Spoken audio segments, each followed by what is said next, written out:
ನೀವು ನಾನು ಸತ್ತು ಹೋಗ್ತೀನಿ ಅಂತ ಯಾವಾಗ ನಿಮ್ಮ ಮೈಂಡಿಗೆ ಬರ್ತಾ ಇರುತ್ತಲ್ಲ, ಅದಕ್ಕೆ ರೀಸನ್ ಇದೆನಾ? ನರಳಾಡ್ತಾ ಇದೆ, ಮಾಡಿ ಮೇಲಿಂದ ಬೀಳ್ತಾ ಇದೆ. ಎಷ್ಟು ವರ್ಷದ ಪಾಪು ಪ್ರೇತಾತ್ಮ ನಿಮ್ಮಲ್ಲಿತ್ತು? ನಮಸ್ಕಾರ ವೀಕ್ಷಕರೇ, ನಾನು ಡಾಕ್ಟರ್ ಭರಣಿ ರಾಜು, ರೇಖಿ ಗ್ರ್ಯಾಂಡ್ ಮಾಸ್ಟರ್ ಮತ್ತು ಮಾಸ್ಟರ್ ಹಿಪ್ನೋಟೈಸರ್. ಎಷ್ಟೋ ವಿಡಿಯೋಗಳಲ್ಲಿ ನಿಮಗಿರುವಂತಹ ಸಮಸ್ಯೆಗಳು, ಪೂರ್ವಜನ್ಮ, ಪ್ರೇತಾತ್ಮ, ಮಾಟ ಮಂತ್ರ, ಡಿಪ್ರೆಷನ್, ಈ ಥರ ಎಷ್ಟೋ ಸಮಸ್ಯೆಗಳ ಬಗ್ಗೆ ನಾನು ಎಲ್ಲ ವಿಡಿಯೋದಲ್ಲೂ ಮಾತಾಡ್ತಾನೆ ಬಂದಿದ್ದೀನಿ.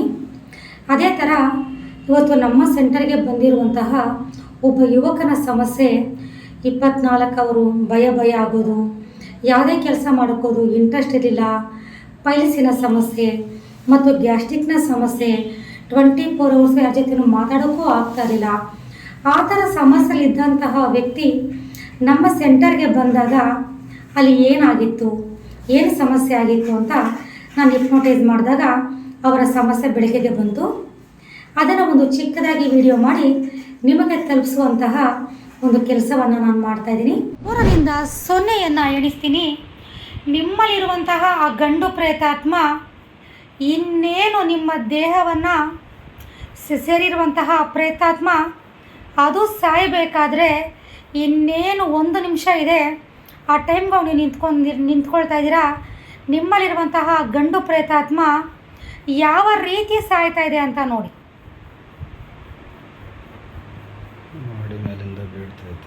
ಮಾಡಿ ಮೇಲಿಂದ ಬೀಳ್ತಾ ಇದೆ. ಬಿದ್ದಾಗ ಅದಕ್ಕೆ ಏನು ಸಮಸ್ಯೆ ಆಗ್ತಾ ಇದೆ, ಏನು ಗಾಯ ಆಗ್ತಾ ಇದೆ, ಏನು ತೊಂದರೆ ಆಗ್ತಾ ಇದೆ ಅಂತ ನೋಡಿ. ತಲೆಗೆ ಏಟಾಗಿದೆ. ನಿಮಗೆ ತಲೆನೋವೇನಾದರೂ ಬರುತ್ತಾ? ಅದರಿಂದ ಮೈಂಡ್ ಅಪ್ಸೆಟ್ ಆಗಿರುತ್ತಾ? ಓಕೆ. ಆಮೇಲೆ ರಕ್ತ ಹೋಗ್ತಾ ಇದೆ. ಆಮೇಲೆ ನರಳಾಡ್ತಾ ಇದೆ. ತುಂಬ ಭಯ ಏನಾದರೂ ಪಡ್ತಾ ಇದೆಯಾ? ನೀವು ನಾನು ಸತ್ತು ಹೋಗ್ತೀನಿ ಅಂತ ಯಾವಾಗ ನಿಮ್ಮ ಮೈಂಡಿಗೆ ಬರ್ತಾ ಇರುತ್ತಲ್ಲ, ಅದಕ್ಕೆ ರೀಸನ್ ಇದೆನಾ? ಈಗ ನಿಮ್ಮಲ್ಲಿರುವಂತಹ ಎಲ್ಲ ಕಾಯಿಲೆಗಳಿಗೆ, ಎಲ್ಲ ಸಮಸ್ಯೆಗಳಿಗೆ ಮುಖ್ಯವಾಗಿ ಭಯ ಆಗೋದು, ಯಾವಾಗ ನೋಡಿದ್ರು ನಾನು ಸತ್ತು ಹೋಗ್ತೀನಿ ಅಂತ ಭಯ ಆಗೋದು, ಇದಕ್ಕೆ ಕಾರಣ ಮೂಲವಾಗಿ ಆ ಪ್ರೇತಾತ್ಮನೇನಾ?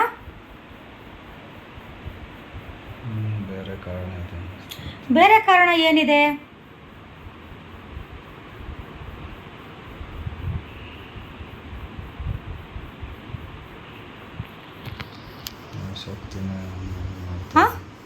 ಅದೇ ನನ್ನನ್ನು ಆಟ ಆಡಿಸ್ತೈತೆ ಅಂತ ಅನ್ನಿಸ್ತದೆ. ಯಾವುದು? ಪ್ರೇತಾತ್ಮ. ಅದೇ ಇದೆಲ್ಲ ಕಾಯಿಲೆಗಳಿಗೂ ಇದೇ ಕಾರಣನಾ? ಆ ವಿಕಾರವಾಗಿ ಕಾಣ್ತಾ ಇರುವಂತಹ ಶಕ್ತಿ ಯಾವುದು ಅಂತ ನೋಡಿ. ಒಂದು ವೇಳೆ ಅದು ಪ್ರೇತಾತ್ಮ ಆಗಿದ್ರೆ ಗಂಡಾಗಿದ್ದರೆ ಗಂಡ ಥರ, ಹೆಣ್ಣಾಗಿದ್ದರೆ ಹೆಣ್ಣು ಥರ, ಪ್ರಾಣಿಯಾಗಿದ್ದರೆ ಪ್ರಾಣಿ ಥರ ಕಾಣುತ್ತೆ. ಒಂದು ವೇಳೆ ಮಾಟ ಮಂತ್ರಕ್ಕೆ ಸಂಬಂಧಪಟ್ಟಿದ್ರೆ ನಿಂಬೆ ಹಣ್ಣುಗಳ ಥರನೋ ಅಥವಾ ಯಾವುದಾದ್ರೂ ಮೂಳೆಗಳ ಥರನೋ, ಮಡಕೆ ಕುಡಿಕೆ ಥರನೋ ಕಾಣುತ್ತೆ. ಆ ವಿಕಾರವಾಗಿರೋ ರೂಪ ನೋಡಿ, ಅದು ಪ್ರೇತಾತ್ಮದ ಶಕ್ತಿನ, ಮಾಟ ಮಂತ್ರದ ಶಕ್ತಿನ?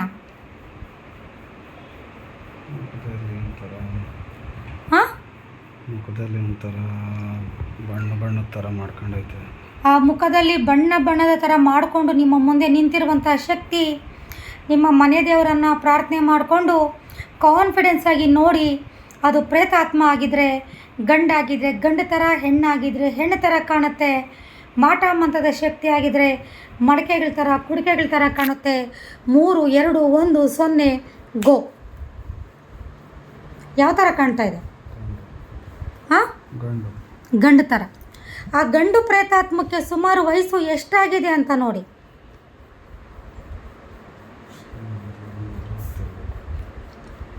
45ರಿಂದ 50. ಓಕೆ. ಆ ಗಂಡು ಪ್ರೇತಾತ್ಮ ನಿಮ್ಮ ರಿಲೇಷನ್ನ ಅಥವಾ ಹೊಸ ಪ್ರೇತಾತ್ಮನ ಅಂತ ನೋಡಿ. ಬೇರೆ ಪ್ರೇತಾತ್ಮ. ಈಗ ನಾನು 3ರಿಂದ 0 ಎಣಿಸ್ತೀನಿ. ಇನ್ನೇನು ಆ ಪ್ರೇತಾತ್ಮ ನಿಮ್ಮ ದೇಹದಲ್ಲಿ ಸೇರೋದಕ್ಕೆ ಕೇವಲ 10 ಸೆಕೆಂಡ್ ಅಷ್ಟೇ ಗ್ಯಾಪ್ ಇದೆ. ಅಲ್ಲಿಗೆ ಹೋಗಿ ನಿಮ್ಮ ಸಬ್ಕಾನ್ಷಿಯಸ್ ಮೈಂಡ್ ನಿಂತ್ಕೊಂಡು ಎಲ್ಲವನ್ನು ನೋಡ್ತಾ ಇರುತ್ತೆ.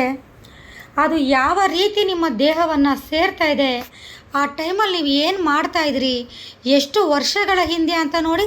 3, 2, 1, 0 ಗೋ.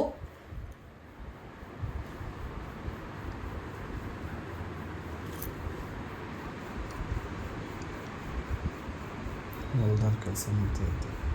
ಹಾಂ, ಹೊಲ್ದ ಹತ್ರ ಕೆಲಸ ಮಾಡ್ತಾಯಿದ್ದೆ. ಹೊಲ್ದ ಹತ್ರ ಕೆಲಸ ಮಾಡ್ತಾಯಿದ್ರಿ. ಗುದ್ಲಿ ಕೆಲಸ ಮಾಡ್ತಾಯಿದ್ರಿ.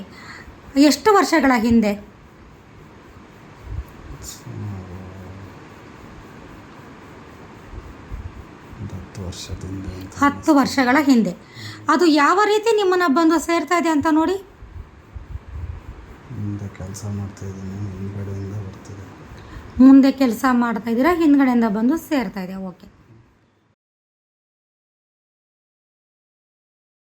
ಹಿಪ್ನೋಟೈಸ್ ಆದ್ಮೇಲೆ ಈಗ ನಿಮ್ಗೆ ಏನು ಅನಿಸ್ತಾ ಇದೆ? ಏನೋ ಒಂಥರ ಮುಂಚೆಗಿನ ಒಂದು ಸ್ವಲ್ಪ ಫ್ರೀ ಅನಿಸ್ತಾ ಇದೆ. ಫ್ರೀ ಅನಿಸ್ತಾ ಇದೆ. ಈಗ ಹಿಪ್ನೋಟೈಸಲ್ಲಿ ನೀವು ಬಂದ ಸಮಸ್ಯೆಗಳಿಗೆ, ನಿಮ್ಮಲ್ಲಿದ್ದಂತಹ ಒಂದು ಸಮಸ್ಯೆಗಳಿಗೆ, ಕಾಯಿಲೆಗಳಿಗೆ ಕಾರಣ ಏನಾಗಿತ್ತು ಅಂತ ಈಗ ನೀವು ನೋಡ್ಕೊಂಡ್ರಿ. ನಿಮ್ಮ ಕಾರಣ ಏನಾಗಿತ್ತು, ನಿಮ್ಮಲ್ಲಿ ಏನಿತ್ತು? ಕಾರಣ ಬಂದು ನನ್ನಲ್ಲಿ ಒಂದು ಗಂಡು ಪ್ರೇತಾತ್ಮ ಇತ್ತು ಅಂತ ನನಗೆ ಗೊತ್ತಾಯಿತು. ಅದು ಸಾಯ್ಬೇಕಾದ್ರೆ ಭಯದಿಂದ ಸತ್ತಿರೋದ್ರಿಂದ ನನಗೆ ಭಯ ಜಾಸ್ತಿ ಆಗ್ತಾ ಇದೆ ಅಂತ ನನಗೆ ಗೊತ್ತಾಯಿತು. ಮತ್ತೆ ಒಂದು ಪಾಪು ಪ್ರೇತಾತ್ಮ ನನ್ನಲ್ಲಿ ಇತ್ತು ಅಂತ ಗೊತ್ತಾಯಿತು. ಎಷ್ಟು ವರ್ಷದ ಪಾಪು ಪ್ರೇತಾತ್ಮ ನಿಮ್ಮಲ್ಲಿತ್ತು? 3 ವರ್ಷ, 1 ವರ್ಷದ್ದು. 1 ವರ್ಷದ ಪ್ರೇತ. ಅದು ಸಾಯ್ಬೇಕಾದ್ರೆ ಯಾವ ರೀತಿ ಸತ್ತಿತ್ತು ಅಂತ ನಿಮ್ಗೆ ಅದು ಗೊತ್ತಾಯ್ತಲ್ವಾ? ಗೊತ್ತಾಯ್ತು.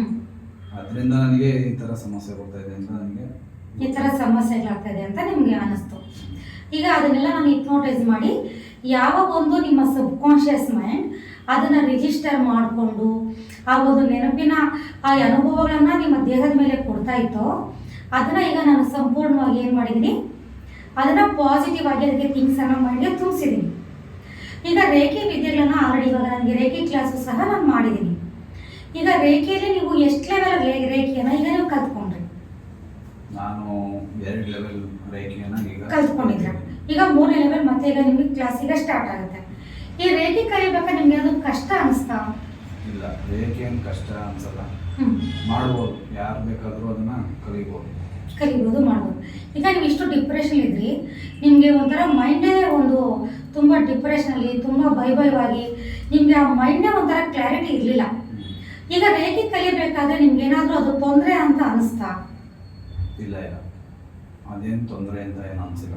ಈಗ ಯಾರು ಬೇಕಾದರೂ ರೇಖೆ ಕಲಿಬೋದು ಅಂತ ಅನಿಸಿದೆ ಅಲ್ವಾ? ಖಂಡಿತ ಸರ್, ನಿಮಗೆ ದೇವ್ರು ಒಳ್ಳೇದು ಮಾಡಲಿ. ಖಂಡಿತ ರೇಖೆಯನ್ನು ಮಾಡ್ತಾ ಇರಿ. ದಿನದಿಂದ ದಿನಕ್ಕೆ ನೀವು ಸಮಸ್ಯೆಯನ್ನು ಹೊರಗಡೆ ಬರ್ತೀರಾ. 3 ಮಂತ್ಸಲ್ಲಿ ನಿಮ್ಗೆ ಏನೇ ಸಮಸ್ಯೆ ಕ್ಲಿಯರ್ ಆಗಿಲ್ಲ ಅಂದರೂ ಸಹ ನೀವು ಮತ್ತೆ ಪುನಃ ಭೇಟಿಯನ್ನು ಕೊಡ್ಬೋದು. ನಿಮಗೆ ಪ್ರೀ ಹೀಲಿಂಗು ಮತ್ತು ಪ್ರೀ ಟ್ರೀಟ್ಮೆಂಟ್ ಇರುತ್ತೆ. 1 ವರ್ಷದವರೆಗೂ ಬಿಲ್ ಗ್ಯಾರಂಟಿ ಇರುತ್ತೆ. ನಮಸ್ಕಾರ ಸರ್. ನಮಸ್ಕಾರ ವೀಕ್ಷಕರೇ, ನೋಡಿದ್ರಲ್ವಾ ಈ ಥರ ಸಮಸ್ಯೆಯಿಂದ ಬಳಲ್ತಾ ಇದ್ದಾಗ ನಮ್ಮ ಸಂಜೀವಿ ರೇಖೆ ಹೀಲಿಂಗ್ ಸೆಂಟರ್ಗೆ ಭೇಟಿಯನ್ನು ಕೊಡಿ ಅಂತ ಹೇಳ್ತಾ ನಮಸ್ಕಾರ ವೀಕ್ಷಕರೇ.